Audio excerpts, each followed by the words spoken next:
Good morning, everyone. Welcome to Tip Off on this 29th of February. We won't do another 29th of February for some time, will we? Hope you're good.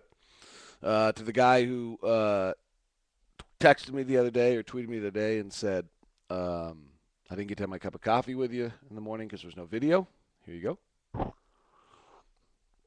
Here's a sip of coffee. For those of you who are not coffee drinkers, here's our other drink this morning. Those two don't go very well together. Hope you're good. Uh, we'll talk about the Jazz game. Look at some things. Podcast coming today around noonish or 1 with Kevin Pelton, the Mythbusters podcast. Topic: the myth is it good for rookies to commit turnovers? Kevin Pelton and John Hollinger and some others started that myth, and then recently it's been written about as though it's not true. And we will look and see whether it's true or not. Kevin admits they've never really done the statistical research on it before. So a concept has always been that that means they're doing something. So we'll check into that podcast and talk some NBA as well with our weekly podcast with Kevin Pelton. I hope you heard Hometown Heroes podcast on Monday. Good conversation with Ron Boone. If you did not grab that podcast, Ron with some really interesting comments about development and Derek Favors specifically and what he wants to see. I kind of went through each of the youngsters and what he wanted to see in the next 33 games, 34 at the time, from those guys. I'd love it if on this show we could actually talk politics, but I know it doesn't work. I was renewed, though, the other day with some of my faith in that conversation when I went out for dinner with the guys from New Skin and Zions Bank and Mike Snar, sales guy. We had a nice time. At the end of the night, we actually got into kind of a good political conversation where we all came from different points of view, and everybody was fine with it. It was so refreshing. I think they were fine with it, unless they were killing me afterwards because we didn't agree on something. It'd always be fun because I do think there's a lot of different perspectives, and more often than not, the reason we believe is we grew up in that house, and then that's what we were taught, and then we stay that way. And in this day and age, we cement ourselves even more, and then we don't listen to anyone else, and then we never learn. So I try to learn as much as I can, but I will mention this about our world of politics. I just want to point out that this week, Rick Santorum called our president a snob because he wants American citizens to get college educations, to have the opportunity for every American citizen to get a college education. That he has become a snob for such a thing. This was on the same day that our vice president of the United States staff sent out his agenda that he was speaking in Rhode Island, spelled ROAD. Yeah, I'm sure India and China and the rest of the world's shaking. Anyway, yes, I chuckled both those. All right, let's get to the Jazz and the loss last night. I really think that the story last night, and to me at least, is they played really well. Um, they did a bunch of things fabulously. I loved throughout the game. One of the things I thought was the best that they've done in a long time was when Sacramento went on a 6-0 run or a 4-0 run or a 6-2 run. The focus and how well they brought the level of attention to that next possession and executed and got a good look and then slowed the game down into a half court and the few times they did run, they got layups. Um, I really thought that was a huge sign of progress, that the understanding of time and score and attention to detail. I thought that the young kids played great. Favors, is still really raw and doesn't know how to finish around the rim, but he was making the right plays and working at it and trying. And it was a great pocket pass by Burks, and the Favors had 2 or 3 great defensive plays, diving on the floor, blocking a shot. Cantor held Cousins out. Burks with an amazing steal of Evans. The energy they brought was terrific. I really thought Harris played a really strong game. Josh Howard's first quarter was good. Not everybody can be good all the time.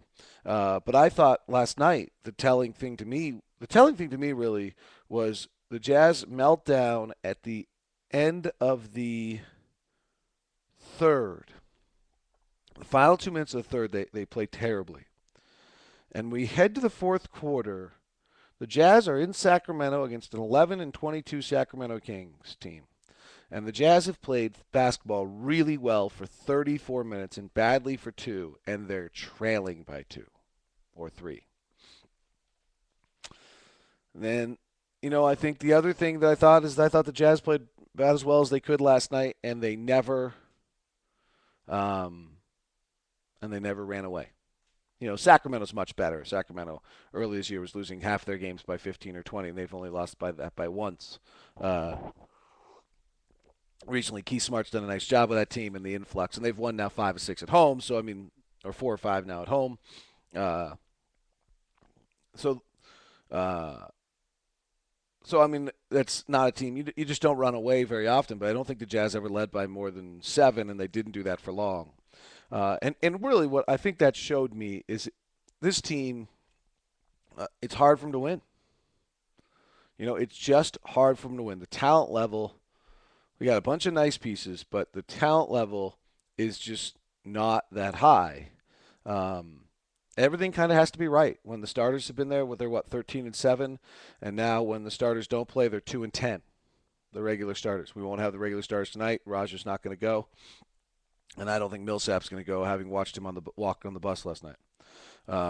So I think that's tough. Now, what's happening in turn because of this is that an argument or discussion point that we've been having all season, which is that the reason you continue to go back to Jefferson, Millsap, and those guys is because it gives you a better chance to win.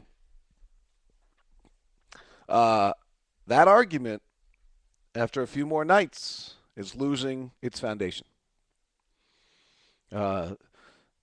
Jefferson and Millsap are, unfortunately, as the two lead players on a team, maybe proving the opposite, or at least showing that they don't have, at their current state, the capability to lead you to wins. Which, it's really, at some point, you have to just see what's going on. It stems back to and it's not every game. It's not going to lose every time, but you stem back to, back into Feb. This is where the road started. New York was a decently close game that we couldn't close at all. Jeremy Lin got going, and the energy was pretty electric. February 7th at Indiana. Indiana's very good. This is not Indiana's very good, but that game was close. Our guys couldn't close it. Oklahoma City at home, guys couldn't close it. Beat Memphis. Looked terrible against New Orleans. Oklahoma City weren't in the game. Washington were able to close it. At Houston, weren't able to close it. Home against San Antonio, weren't able to close it. At Minnesota, weren't able to close it. At Sacramento, weren't able to close it.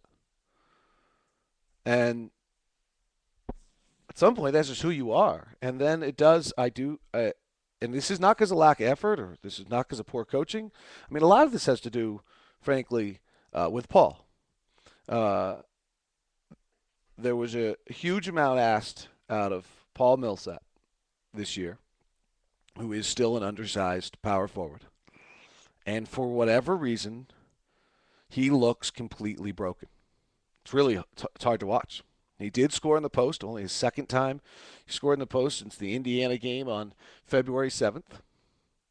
Last night with a nice turnaround from the right block.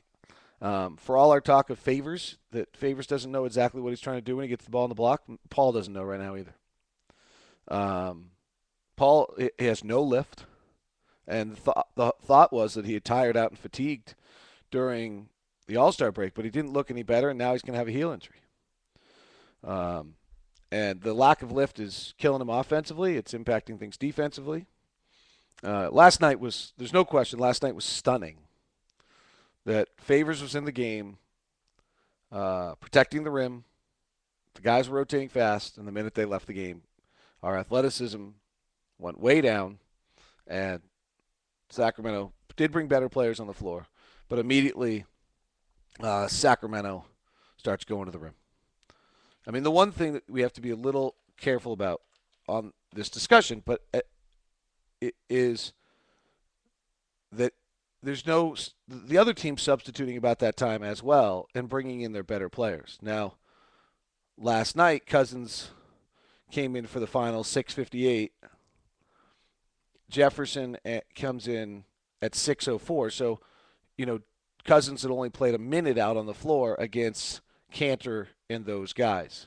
But from the time that Jefferson and Millsap came in at 6:04 to the close of the game, the Jazz lost 7 points. Now, some of that's a little misleading because they're fouling at the end. Um, but you do have to realize that Cousins was the beast that was causing the problems, and he and Salmons came in at the 6:58 mark, and so those are in theory better players. And we don't know that Favors and Kant would have done well.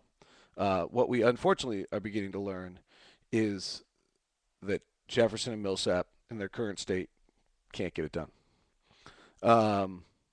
So I think that's an issue. The other issue that I am very concerned about, and I think is going to be the question of the next 30 games and the issue for Tyrone Corbin on how to coach this team, is we have a lot of guys who've lost a lot in their careers who could become very comfortable with losing.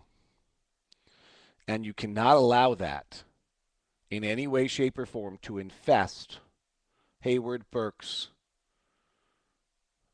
Favors, and Cantor. That is the issue to me for the next 30 games. 33.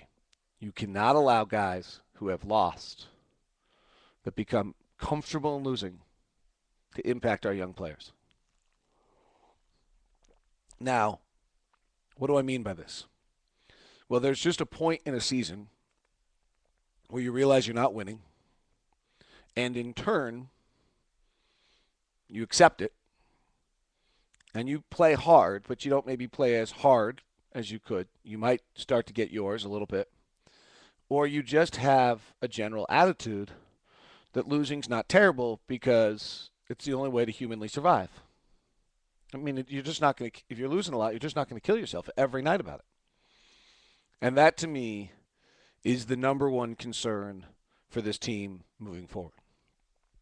In regards to Jimmer, I spent a bunch of time with Keith Smart yesterday. In fact, very interesting. I can't get into too many specifics, but I was interviewing him, and then he asked me afterwards, like, so, what are my thoughts on Jimmer? And we started talking about him. And, I mean, talking to people there, the consensus is obviously just he's a wonderful kid, working very hard, trying to get it, being a good teammate, all good things. I know their strength and conditioning coach very well. But they're having a very hard time figuring out what Jimmer does well.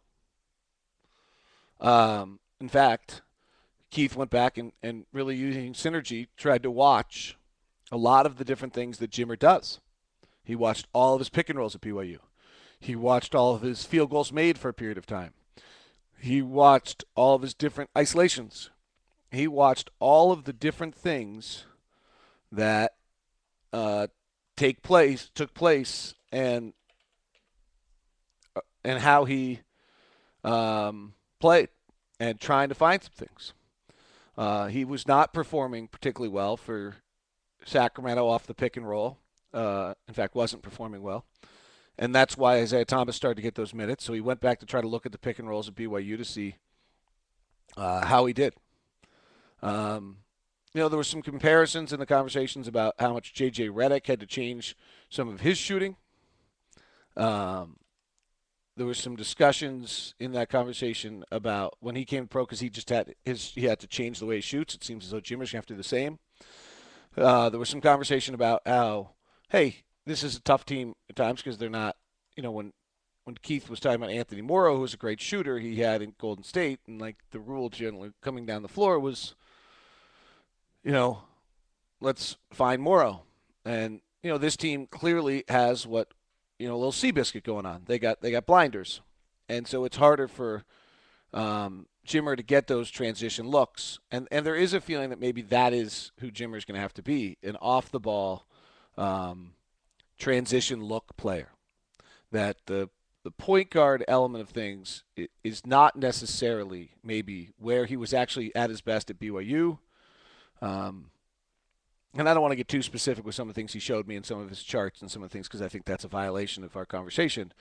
But I'd say that there's, that maybe he's not really truly at best offensively as a point guard, and that he is better playing off the ball a little bit and getting set up. And then this isn't a great team to set him up. But it's also he's got to figure out a way to get those setups, and finally, then he's got to figure out really what how he defends and plays that position. And there aren't a lot of 2 minutes sitting on the Kings. So I don't. If you're a Jimmer fan and you're holding out hope that this is going to change, I don't think it's going to change a lot this year. Maybe over the as he works in offseason and figures it out. The other one I would just say is Keith Smart does not have some agenda against Jimmer and hate Jimmer, and Keith Smart's really working pretty darn hard to try to find out how to get to use Jimmer. And frankly, he gave Jimmer 8 minutes last night to try to get him going, and against a team that was going to crush him if he didn't play. And I would be surprised just the way the rotation was last night if he ends up playing in their next game, because I just don't think that's was in the natural play of the Cards last night, and yet he gave him those minutes. And then he actually gave him an extra run when he made a few plays. So there is an effort going on to try to help him. All right, I've got to go get the kids. Hope you're well this morning. Sorry to get to any tip-off questions. I'll try to get to those a little bit, though I do feel as though I do read all the tip-off questions, and so I do feel as though I generally hit them in my opening comments and regards. Hope you're good. Have a good one. I will talk to you soon.